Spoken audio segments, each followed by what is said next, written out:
안녕하세요. 데브에서 반도체 업종과 IT 산업 담당하고 있는 임주성입니다. 7월 1일 QRT 리뷰 진행해 보도록 하겠습니다. 자, 오늘 상승이 다소 아쉬운 이유, 그리고 기대해 볼 만한 요소에 대해서 다시 한번 말씀드려 보도록 하겠습니다. 자, 첫 번째로 오늘 주가가 상승했던 이슈사항이 어떤 부분이 있었고, QRT와 직접적으로 얼마만큼 연관성이 있어서 앞으로 이 이슈가 나왔을 때 계속해서 반복적으로 상승할 수 있을지에 대해서 한번 살펴볼 거고요. 그리고 두 번째로는 주가 반등을 위한 기대 요소라고 적어져 놨는데, 관련된 내용을 보면서 QRT에 어떻게 연관지어서 생각할 수 있을지 이 부분으로 중점적으로 말씀드려 보도록 하겠습니다. 그리고 마지막으로 차트적으로 봤었을 때 현재 계속해서 하향하고 있는 추세인데, 이 부분이 추세 전환이 이루어지기 위해서 필요한 부분이 무엇일지 한번 말씀드려 볼 테니까 관련된 내용 하나씩 풀어서 설명드리도록 하겠습니다.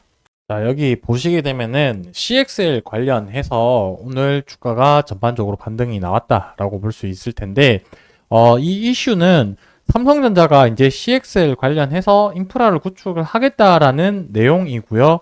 이 부분은 오늘 바로 새롭게 나온 이슈라기보다는 이전에 지난주 6월 25일 한번 또 언급이 되었었고 일주일 만에 반복되는 재료라고 보시면 될 것 같습니다.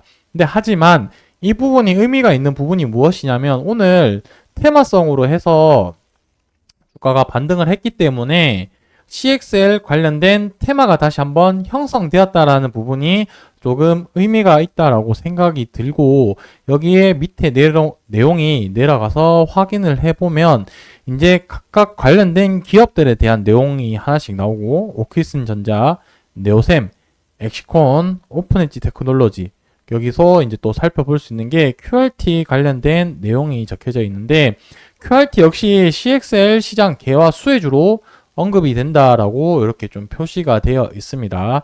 생성형 AI 시대가 본격화됨에 따라서 LLM 거대 언어 모델을 나타내는 부분이 되겠죠. 고성능 저전력으로 가속하는 AI 반도체에 대한 수요가 최근 급증하고 있으며, 이러한 반도체의 신뢰성과 품질 확보에 중요한 경쟁력으로 주목받기 때문이다라고 적혀져 있는데, 이 부분에 대해서는 저도 확실하게 QRT가 CXL 관련해서 이 제품군이 품질 확보가 될지는 조금 미지수이긴 합니다.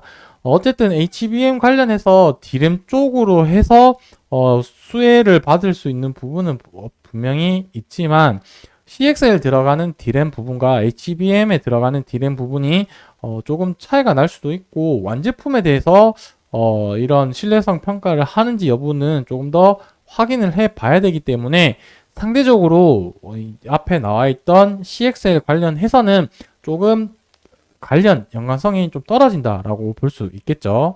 그러다 보니까 오늘 주가 흐름이 다소 아쉬운 모습이 나오긴 했으나, 그래도 CXL 관련돼서 주가가 반등했었다, 이렇게 이해를 해주시면 좋을 것 같습니다.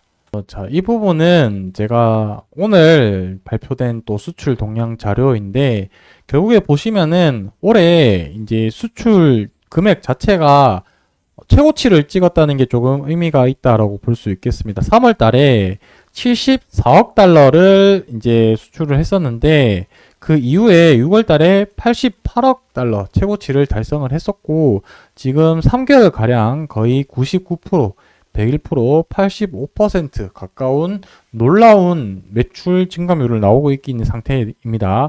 근데 이 결국에 메모리 반도체의 수출 증가율을 주도를 하고 있는 게 HBM, SSD 같은 AI 서버용 고부가 메모리 제품에 대한 수요 확대라고 볼 수 있겠습니다. 이게 지난달에는 뭐라고 적혀져 있었냐면은 뭐 일반 서버 쪽으로 해서 저전력 메모리라고 했지만, 사실상 제가 그때 언급드렸던 부분이 일반 서버 쪽으로 보다는 데이터 센터 향으로 하는 SSD 그리고 낸드 저장 중심이라고 얘기를 했던 부분인데, 그 내용이 조금 수정된 걸로 보여집니다. 그래서 HBM 같은 경우는 D램이 될 거고요, SSD 같은 경우는 낸드가 될 거기 때문에 이렇게 시장이 주도를 하고 있고, 우리가 여기서 포커스 맞춰야 되는 포인트는 결국 무엇이냐면 이 HBM이 고부가 메모리 제품 수요 확대가 지속적으로 이루어져 있다라는 부분을 지켜봐야 될 거고, QRT의 근본적인 상승의 동력이라고 했다면 이 HBM과 관련된 신뢰성 평가 부분이 되겠죠. 국내 유일의 이 신뢰성 평가이기 때문에 이 부분이 아무래도 주가가 반등할 수 있는 모멘텀이고, 전방 산업에 대한 시장 분위기를 나타내는 거기 때문에 계속해서 아직까지는 전방 시장의 분위기가 좋기 때문에 관련돼서 주가가 언제든지 반등할 수 있는 시장 분위기다. 이렇게 정리를 하고 넘어가도록 하겠습니다. 자, 주가가 지금 다소 조금 아쉬운 모습을 보이고 있는 상태입니다. 현재까지 하더라도 주가가 계속해서 조금 하락 추세인데, 이 부분이 조금 더 지켜봐야 될 부분이라고 생각이 듭니다. 지금 당장에 이렇게 살짝 반등하는 모습을 보였지만 그 이후에 다시 또 하락할 수 있는, 이렇게 저점을 낮춰줄 수 있는 주가 흐름이 나올 수 있기 때문에 이 부분은 다시 한번 좀 지켜봐야 될 것 같고, 바닥을 확인할 수 있는 구간이라고 한다면 지난번에도 말씀드렸지만 주가가 이렇게 하락을 하다가 저점이 높아지는 구간이 나와야 될 거고, 이 구간 사이에서 거래량을 동반하는 상승이 한번 나와줬을 때 이 구간이 바닥일 확률이다. 높다라고 말씀드렸습니다. 여기가 바닥이다 라는 부분이 아니고 바닥일 확률이 높다라는 관점에서 조금 지켜보면 좋을 것 같습니다.